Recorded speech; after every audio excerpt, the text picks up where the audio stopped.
Alors, Mbangu, pate batu babunda, batu baswana ezali soni, batu batongana ezali soni, bamate ezali masana na biso te. Donc na lubi, bino bozali ko batimbangisi, donc bo lungula bakambo ma pays bino bolungui ou bien ba tribu ou bien makambo na tout lungula ngo. Ezali biso te. Et puis, ndenge na ko kaka. Ah, soko simana libala. Allez, tu vas te commettre la masanga, tu vas te commettre la barre, bien la boîte de nous. Quand les ailes solides. Et pas le papa, c'est moi qui m'engo. Quand tu vas te bunda, tu vas soit les ailes solides. Tu vas tomber les ailes solides. Pas mater les ailes masana de bisouté. Donc, il y a le bi nous vous allez au bâtiment, c'est donc bon, nous la bakambo ma pays, bien le bolongo, ou bien ma tribu, ou bien ma camana, tout le monde. Vous allez bisouté. Et puis, ndenge na koka ah soko simana libala allez tu vas te commettre la masanga tu vas te commettre na babar bien na boîte de nous quand les ailes solides biso ko kusala makama ndenge wana ezali de kambo na biso te wana biso to se disi libala donc esika na biso to sala fête na biso ndenge kusala mais ezali te de tokana na wasika wana ezali ya soni biso kota la te. Et puis quand vous souvenez de la cassette, pas beaucoup de pays à Kawa. Quand vous avez la cassette, vous avez des années, on peut même avoir la photo. Et Namanaki, quand vous avez un enfant ensemble, vous avez ce que vous voyez, si vous faites ça, moi, je suis vous avez malabouté na kati na ndako nzambe. Bopesa na mbote na ndako nzambe. Ezali malabouté. Pamba te na moni yango na cassette yango wana.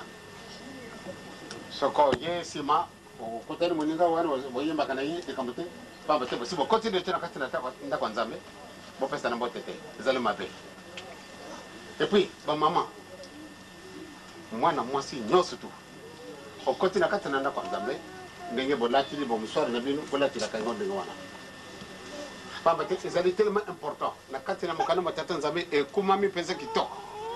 Mwana mwasi soko akoti na ndako nzambe tu vois iloko awa partout les sources allées ouverte pardon.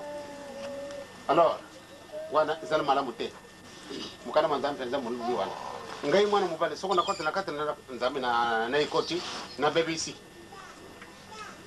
Peut-être donc la différence ezali ici kawana na mokano matata nzambe penza soko tali yango ezali kaka kuna mwana mwasi yo surtout il faut azala tona ya bumbi suki pamba te nzambe abongisi bino ndenge wana surtout bino babama ndumba bantu bakubikulela biso nazala kujira etikali mukeba kusala masala wana tikana na jonga na isasa pate totina bato oyo bakoya kusalisa bino soirée nako mwana makambo bakubima na pale mpamba te ezali normal na kisasa mwana nanga yazala ku telefona nanga yebi sikasikawa vraiment isengo na kina nini isengo pamba te bana na biso babana kopesa makambo moko ya somo tozalaka kuyiba tene makambo ndenge wana moko kusalama bato bafungwani miso bamoni te solo malamu nde tolanda papa simo kimbangu sikasika wa okutala ndenge bakimbangisi bakumi na kisasa rien que le 17 juin dernier ezalaki mokolo dimanche toyambaka 4608 personnes na mbala moko na Brazzaville kuzalaka mwa mpasi pate bakuma na 800 personnes ekuzalaka pasi kasi cette fois-ci eh bien ndenge vayambi batu pas na soirée spirituelle c'est vraiment incroyable mais vrai donc nazala kotinda bino batu misato bakoya kosalisa bino soirée te poko sepela l'essentiel soyez correct soyez vraiment certain ou bien certain et que nzambe afunguli miso na ye epai na biso soko bato baza koyoka jwa bozala koderange makelele kuna balingi bato alingi bino te ezali surprise te pamba te likambo wana ezali na ntina moko ya ndenge mosusu donc ngai nalingi bamama ndumba bozala très proche de Dieu parce que les relations na bino ezali na nzambe na bino ezali ndenge mosusu bana mobali bakubota ngumba bana mobali mpe bakokubikola pamba te na si namoni yango bato oyo bakuzwaka nzembo bato bakuzwaka nzembo bazala ewa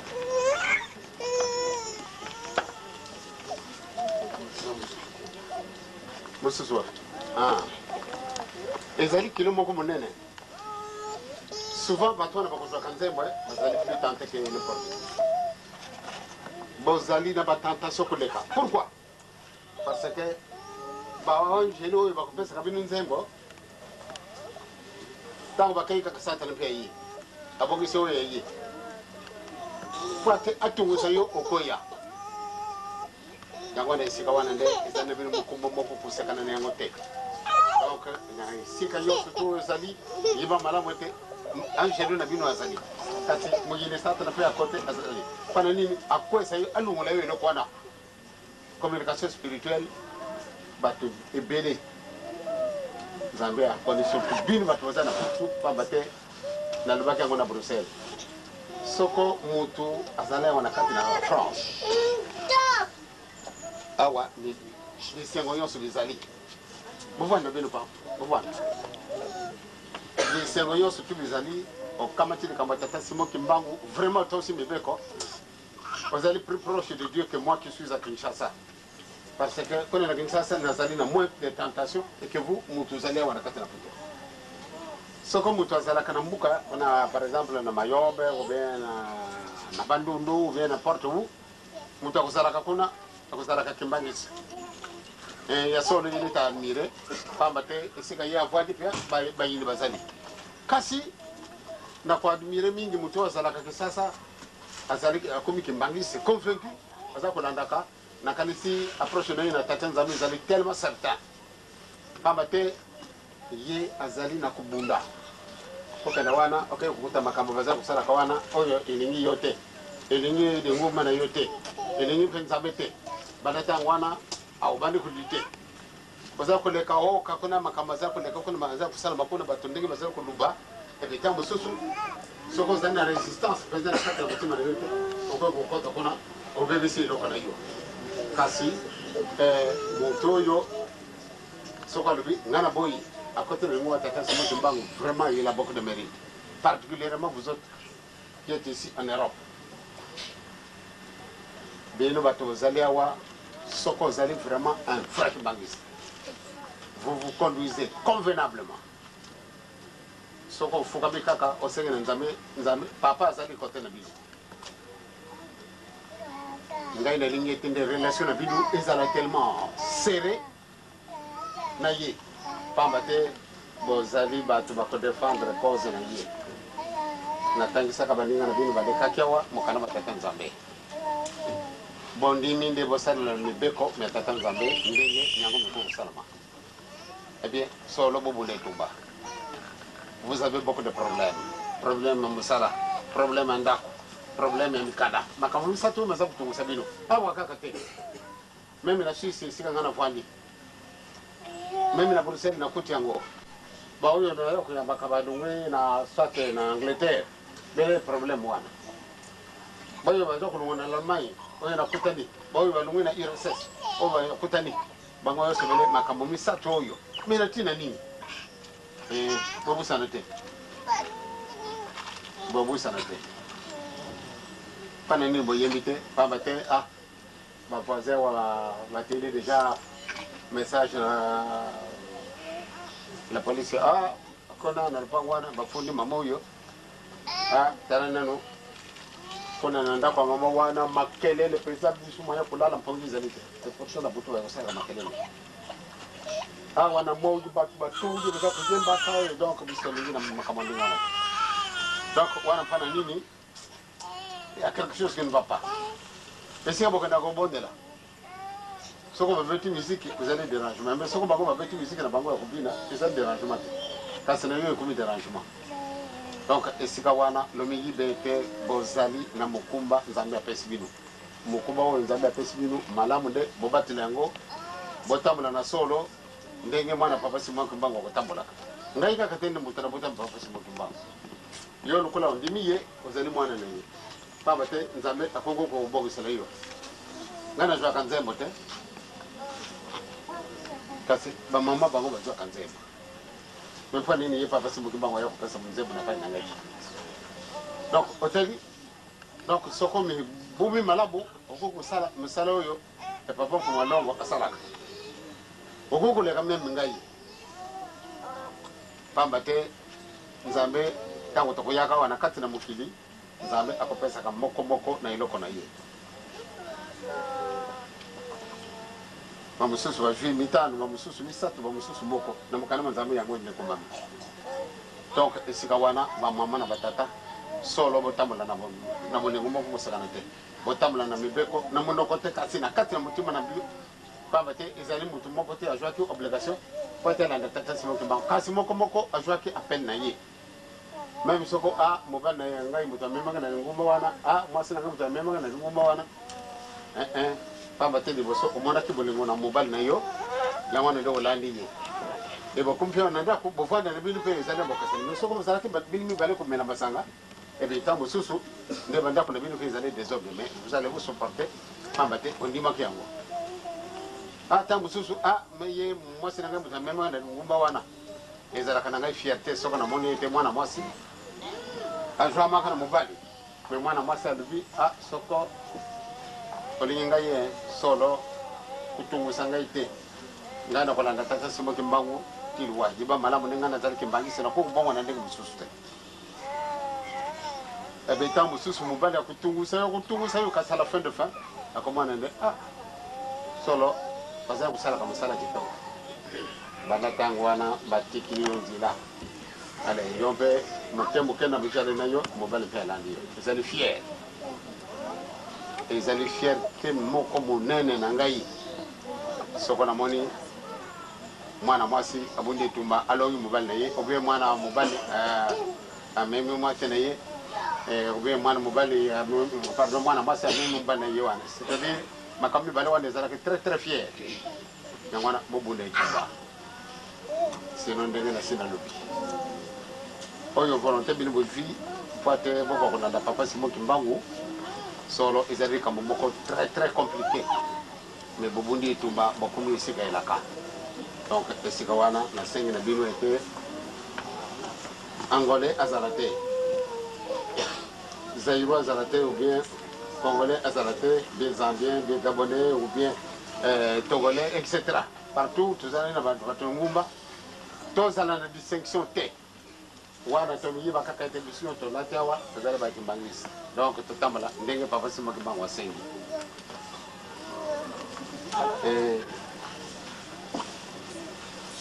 mingi tokumiyiba kate sikasikawa soko ale ngai nazala kutambula na nzila tangu nazala kutambula na nzila ndenge bolati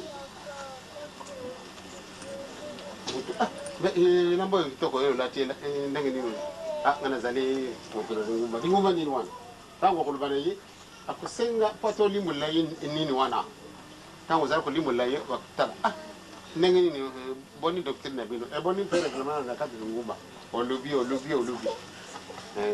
tambo susa olubi ya solo yo mwana mwasi kitoko boyo yo mwana mobali kitoko boyo okote ngumba passe wana no oui tambo susa kumeka yo pata tante yo tambo susa kumeka pata tante yo kasoka moni de résistance na yo ezali akuluba solo tika tona na mtu non mais c'est ici c'est fini tika tona na mtu babande kolanda kayo zala sincère pamba te soko bazali ko découvrir yo plus tard yo moko makambo ye aboyaki yango na bandi kotina ye lisusu tango ya kotana mais quelle déception alors tango na yo muto ko fiwa mate ndenge boyamba kinzembo no viete papa babengi muyibi ana iba kai loko mutite mobanga na binu tena kuku ngoko sabini soni tendenga na lubaki soko zara ka bele makambo ana ya ngana sina na kokana na likolo vraiment directement soko mo bile papa sia kufina ye pe bato no bokita bogo batwana bakobenga kanga muyibi na sina nyibu na kibini kawana donc batwana bakobenga kanga muyibi na sina nyibu na kibini kawana donc ngai nazali na likamute na kozala kapeni kama na mutute na kofinga mwana mukete mukolo kwa na penda kwa batute kasi batwa benga muyibi bobanga te ngai na ko sabini sonite e bien pia bo pesa la kana tata na bisute bi sepe ko sonite ngai na ko sepela mingi pamba te point de rencontre na bisu e kumi peni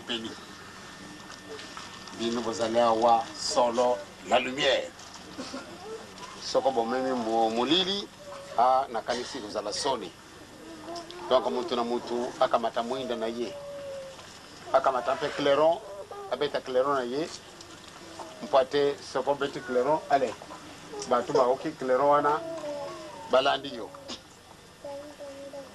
donc kozala mwinda kamata clairon tena na mabengo c'est-à-dire bolingo mibeko misala tangina ngana no kamata tanzambe oyo na luyete mukolo mususu kozala kutambala kana nzila yo yibina yote yo kimbangisi kozala kutambala na nzila batu wana bakuluka nzambe ntango kuya bakuluka nzambe nkola biloko kolia kasi moya ko ndima yango ezalite soko kai na golf tango yo esika na Iraq batu wana balungu na Iraq batiki ba milliard kasi bakimbi luwa batu ndenge wana soko bamona ndeko bunduki yango mbadile kubeta bango kasi moye ezalite babeta bango sikasikawa batu wana bakolela ka bena na nzambe nzambe salisa ngai soko bamona etetikanga na kamatayo na mema yoka na kububa yo sika na kanena ndenge na bolo ngwanza na kanisi batu wana bakuzala mingi bakomipesa kasi tango pamba te makamda bango yo sezale kitoko baza koluka na bango nzambe te kasi na tango wana tokozala vraiment na soif ya koluka nzambe na soif ndenge tokolukaka biloko kolia be mai soif ane kozala alors yo bakokutana na yo bago yibete yo zala ke bangise donc kozala ka penepene na nzambe be kozala kana mboka oyo ebenga mnyeri selemi mukolo wana tango soko ozala kana na solo te batwana bakuboma yo lati na magitoko ebongo totali yo même plus wapi biso kan sande ko na kuma biso na mboka na bini na yedi selemi pamba te nzambe ya zala na yedi selemi kama ta tata nzambe kuna na Zakari Zacharie 8.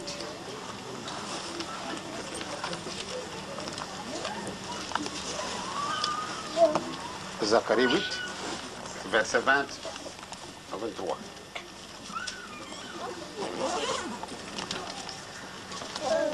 L'Ancien Testament.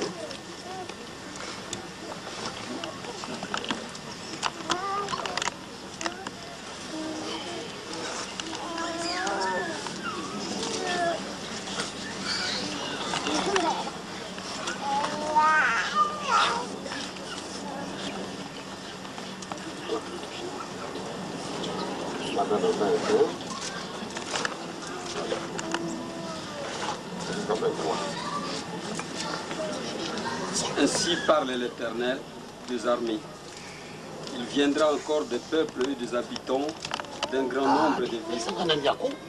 Les habitants d'une ville diront à l'autre en disant: allons implorer l'Éternel et chercher l'Éternel des armées. Nous irons aussi. Et beaucoup de peuples et de nombreuses nations viendront chercher l'Éternel des armées à Jérusalem et implorer l'Éternel. Ainsi parle l'Éternel des armées. En ces jours-là, 10 hommes de toutes les langues des nations saisiront un juif par les pans de son vêtement et diront: nous irons avec vous, car nous avons appris que Dieu est avec nous. Comment vous allez compliquer? Les Camboyango, ils allaient compliquer. Je ne sais pas si vous saisir l'importance de Camboya. 10 personnes de différentes langues. Français, l'anglais, l'espagnol, le polonais, l'italien, etc. Maman, c'est pour le caca ici, comme Jérusalem. Maman, c'est pour qui va cambanger pour le caca. C'est comme ça, maman. Yo, quand il était dans ces îles, pardon, ne bête guette. Ne bête guette. Maman, c'est pour qui va cambanger, tant que va coûter, yo, là, tu verras blanc. Tant que ne va pas prendre un juif, quand c'est un gars qui ne va pas prendre un qui m'a dit. Pas de calculer l'importance de la mission à venir. 10 personnes de différentes langues, donc de nationalités différentes. Maintenant, mon yo ça va faire. Tangwana baguyo subakuya. Kagine est là-bas. Ban cercle yo déjà. Yo kay wapi. Ah, ngana kay na Jérusalem. Abe yo ko kede na biso pa metete woki sangwete nzambe akuzala kafuna. Tangwana ezala ke ba juif. Tangwe kuzala banani? Ya nani? Tambu susu bokumana ngaya papa azana de kamokulu bate ya wana lubile biso yango. Zala persuadé kadi kamboyo kusala manadino. La takaka. Tant que soko remu oyo nzambe aza kuprepare eye na ibite ndenge tokuluka nzira tokukemina wapi. Donc tant que kozala lisusu bajuif te bakutani na juif kasi esi kana boko remplacer mokimbangisi. Deuxième verset là. Ainsi parle l'Éternel des armées. En ces jours-là, 10 hommes de toutes les langues des nations saisiront un kimbangiste par les pans de son vêtement et diront: nous irons avec vous, car nous avons appris que Dieu est avec vous.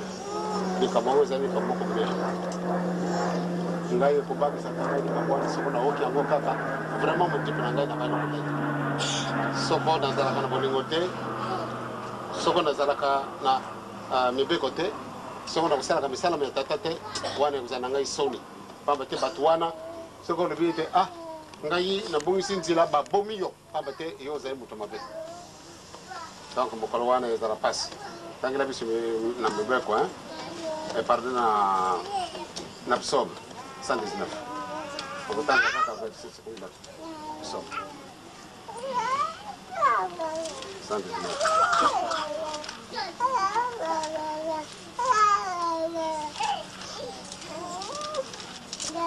Psaume 119. Verset 30. Jusqu'à continuer. J'ai choisi la voie de la vérité. Qui parle? Qui parle? C'est nous. Qui? Ah, ok. Chacun de vous parle. Allez-y. J'ai choisi la voie de la vérité. Je place tes lois sous mes yeux. Je m'attache à tes préceptes. Éternel, ne me rends point confit. Je cours dans la voie de tes commandements, car tu élargis mon cœur. Enseigne-moi, l'Éternel, la voie de tes statuts. Merci beaucoup. Là, ce sont les moyens de vous adresser à Dieu. Même si vous avez des problèmes, adressez-vous à Dieu. Simplement en utilisant. C'est-à-dire, si j'ai choisi la fin là, ce n'est pas pour rien, ou bien 30. Parce que je pense que c'est le cantique où il n'y a plus de versets. C'est vraiment énorme. Mais j'ai choisi ça, ce n'est que pour vous faire comprendre les rôles que vous devez jouer au milieu de votre entourage. Faites attention, priez beaucoup et moi je suis à côté de vous pour vous aider. Le problème que vous avez, n'avez qu'à crier après Papa Simotumang, vous visitera. Ah, si, si. C'est nous banana beaucoup de gens. Donc, c'est Kawana. Tokomana kaka lobi na ndakwa nzambe na ibite siko basi balaksi bino siko wana tokolo kosambe bapishi biso adresse ah bapishi na adresse madame de tous à la temps ah moya pesa bino ndende boye baizalité peut-être respecter batongana kama mama oyo vraiment silki mutu pesa biso ndako ya bengi baninga na ye ba system pa mate ndengwana ba gelegi na yi pesa isengote. Allez, t'abonnes. Tata Nzambe, nkolo Yesu, ene musantu. Kita na mwana moko azaliawa. Late mulatu oya petwa. Oyo kubongisela ye manso mazani impusa. Makama mikanda, makama misala, makama isika kulala.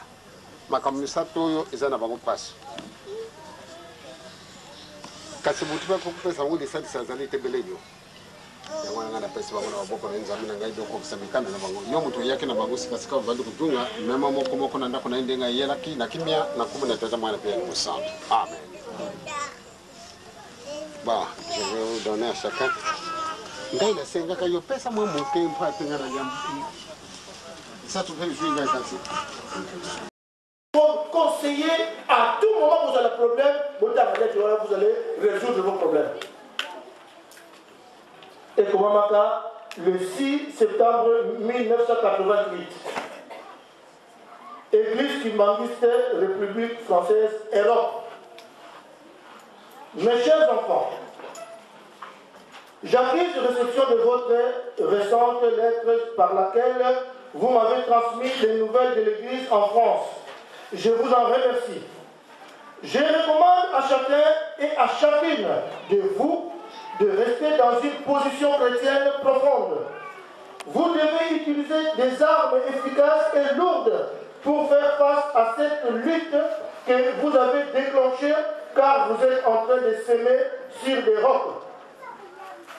Vous devez vous mettre à la place du peuple juif qui a rendu le sol israélien un terrain fertile pour avoir semé sur des rocs. Les Israéliens ont utilisé toutes les techniques ultra-modernes pour arriver au stade où ils se trouvent pour le moment. Mais ils ne se sont pas arrêtés là, ils continuent à se développer au jour le jour. Si je me suis permis à utiliser un tel langage, c'est parce que personne ne pouvait s'imaginer l'implantation de l'église kimbangiste dans les pays de ceux qui nous ont combattus. Voici aujourd'hui l'église kimbangiste installée en France, en Belgique et au Portugal. Nations qui ont colonisé les pays de naissance du kimbangisme. C'est pourquoi vous, à votre tour, au lieu de vous bousculer, vous devez vous énorgueillir et vous réjouir de ce fruit qui est votre propre œuvre. Je devrais voir en vous un certain désintéressement de toutes vos querelles inutiles et qui gênent même la marche de notre institution pour faire place à l'amour. C'est-à-dire, l'amour devrait être votre instrument de première force au lieu de la haine. Vous devez enterrer toutes ces querelles qui vous divisent et vous demandent de procéder par une pure et simple réconciliation immédiate si réellement vous avez été appelé par le Christ à travailler dans son champ si vaste. Mettez vos titres de côté. Ils ne vous amèneront nulle part. Être pasteur, diacre, catéchiste, concierge n'est pas synonyme à l'ouverture de la porte du ciel, ni même être appelé simple chrétien non plus. Tous ceux-là sont de simples titres qui ne peuvent être la clé du ciel. Nous sommes appelés à prouver notre bonne foi par les actes. Christ avait utilisé un langage très éloquent. Non pas ceux qui disent Seigneur, Seigneur, qui verront le ciel, mais seuls ceux qui font la volonté du Père céleste.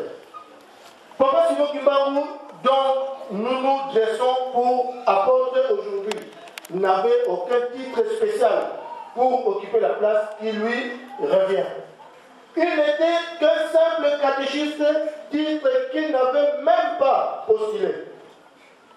Vous êtes en train de vous bousculer pour des titres. Soyez de fervents chrétiens, de véritables apôtres de Papa Simon Kimbangu, parce que vous avez osé à vous installer au milieu de ceux qui nous ont déclaré la guerre. Je répéterai toujours la même chose, mon langage de tous les jours, c'est-à-dire, c'est d'être humble, très humble même. Transporter ensemble le grand fardeau que le Christ a placé sur vos épaules. Ce poids s'appelle Église de Jésus-Christ sur la terre par son envoyé Simon Kimbangu. Vous devez créer l'harmonie et rester de vrais imitateurs du Christ et bannir toutes les imitations banales. J'espère que l'unité dans l'harmonie, la France connaîtra plusieurs ouvertures de paroisses. Je reprends. J'espère que dans l'unité, dans l'harmonie, la France connaîtra plusieurs ouvertures de paroisses. J'espère aussi que cette lettre sera votre conseillère de tous les temps. Je vous remercie de votre compréhension, que le Très-Haut vous accorde son soutien et qu'il vous assiste à tout moment. Je salue tous les fidèles de France en général et ceux de Paris en particulier, le représentant légal, le chef spirituel, Diandé Namoutima. Lelo yo Kimbangu c'est ce qu'on va visiter. On s'en a pas. Pas quoi que pas bon moyen on va banga. Au côté de l'engoka. Pas bon moyen on va banga. Natina nini? Mangumba manso, mangumba, je dis bien, mangumba manso bako beta biso mabanga. Biso wa Kimbangisi. Yo tata Mutei ou bien maman. O Bengami Mutei, Selo, passeur. Mokolo wana naibite. Ndenge bako beta biso naibite. Natina ne bako beta la.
Munankumba tata kisogelo kelo tata de lunga de ngenda buntima batati banlongo tata Simone Kimangu Kyangani mwanda lujo velela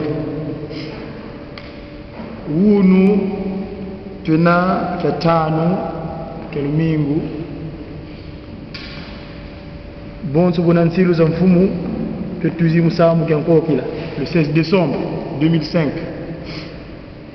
batati ba mama tobaka kanda wa moyo kentete natanga mkanda nsiku isavo wanzole wa Mose mkanda oluvayiku natanga kapu kya makumole nzila ya ntete te ya kumi ensambodia natanga mnakumba tumalongo tata kisolokele tata de lunga na tata ngenda kuntima tata Simone Kimangu Kyangani mwanda lujo velela nzambi wavova mambu mama mamu wata muno iyave nzambi aku yakuvayikisa munsi ya ngipiti munzo ya kinanga kukalani ye nzambi za nkakako ye munuko sitayisila jaka ifurikiki mukapuke tatu nzila ya tatu kukalani ye nzambi za nkaka ye munuko nzila jaka kukalani ye nzambi za nkaka ye munuko ya isabokati kukivangilandi litekiko kakifwani keleko kena muzulu volekwa kena baba mtoto volekwa kena mulangu unti ya ntotoko. Tano, sovo 5. Kufuka manani bio vosadila bioko. Kadimono yave nzambi aku, inzambi kimpala. Ivutilanga mambi mamase, landu mubana na teye mbandu ya ntatu, yenya mubao bakumbelanga. Sambanu, sovo 6. Kanti, ulevu kilanga na teye funda jazimbanu,